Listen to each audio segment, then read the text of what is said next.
So, meron tayong dalawang ganito. Ayan.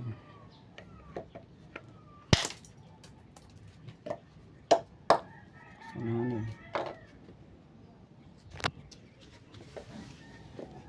Bubog din pala siya.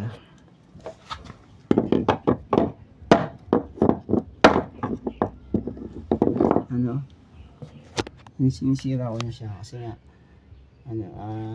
ayoko na madaming gamit ako may tapos may issue pa yun tungkol sa bagay na yan, so hindi rin namin maganda, parang pabigat din sa buhay ko.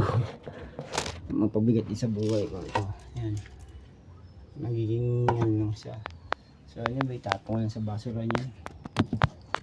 Ano yung may isang bagay na meron namang issue o meron namang habang may pinagtalunan kayo na parang hindi pala parang may pinagtalunan kayo tungkol sa bagay yan, tapos habang nakapagsisintumulong ka sa isang tao na mayroong bisyo na nananalitay pa rin yung dugong magkapatid, pero pag ganat-ganan naman yung ginagawa niya, parang nakakasawa niya yung tulungan, lalo kung ipapadragtas mo talagang positive talaga. So wala hirap din talagang, parang sabi ko ito na lang, hindi ako naging ganun.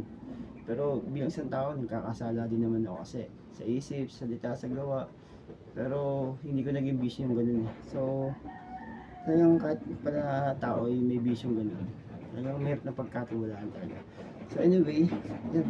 Papadami ng gamit ko yan. Pabigat na sa akin. Medyo at least move on na. Ayan, sabi nga, huwag nang hayaan mo na yun. Yun talaga eh.